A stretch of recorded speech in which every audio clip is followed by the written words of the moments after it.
Media సోదరులకు ధన్యవాదాలు తెలియజేస్తూ మరి గడిచిన 5 ఏళ్లుగా మరి అధికార పార్టీలో ఉన్న అవినీతిని అన్ని వెలికి తీయడం జరిగింది. అదేవిధంగా ప్రతిపక్ష నేతలు మా అందరూ కూడా అండగా ఉండడం జరిగింది. మేమందరం కూడా మీకు మరొకసారి ధన్యవాదాలు తెలియజేస్తూ మరి వాళ్ళు 2024లో మరి ఎలక్షన్స్ కూడా అయిపోయినాయి. మరి కౌంటింగ్ కూడా పూర్తిగా అయిపోయింది.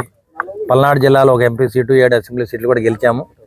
ఇదంతా కూడా నారా చంద్రబాబు నాయుడు గారు, నారా లోకేష్ బాబు గారి మరి కష్టం వల్ల మేము గెలవడం జరిగింది.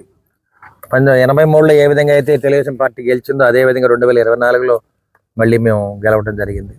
పూర్తిగా మేమందరం కూడా మరి ప్రజల కోసం, ప్రజల కొరకు ఈ రాష్ట్రాన్ని బాగు చేసుకోవడానికి, ఈ వైసీపీ గూండాల నుంచి ఈ రాష్ట్రాన్ని రక్షించుకోవడానికి, మరి అవినీతి దుర్మార్గం నుంచి బయటపడేయడానికి మేమందరం కూడా పోరాటం చేశాము.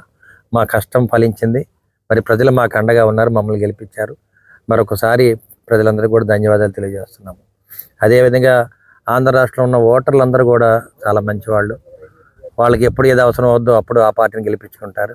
మరి ఒక్కసారి ప్లీజ్ అనే నినాదంతో జగన్మోహన్ రెడ్డి గారిని గెలిపించి అందరూ కూడా 5 ఏళ్ళు కష్టాలు పడ్డారు. మరి ఇవన్నీ కూడా భరించి 5 ఏళ్ళు గడిచిపోయింది. ప్రజలందరూ కూడా ఒక్కసారి వాళ్ళకున్న కసి, కోపాన్ని జగన్మోహన్ రెడ్డి గారి ప్రభుత్వం మీద చూపించడం జరిగింది. అందువల్ల ఇది ప్రజా విజయం. తప్పనిసరిగా ఈ విజయం మొత్తం కూడా నారా చంద్రబాబు నాయుడు గారు ప్రజలకు అంకితం చేయాలని చెప్పి నేను మీడియా ముఖంగా తెలియజేస్తున్నాను.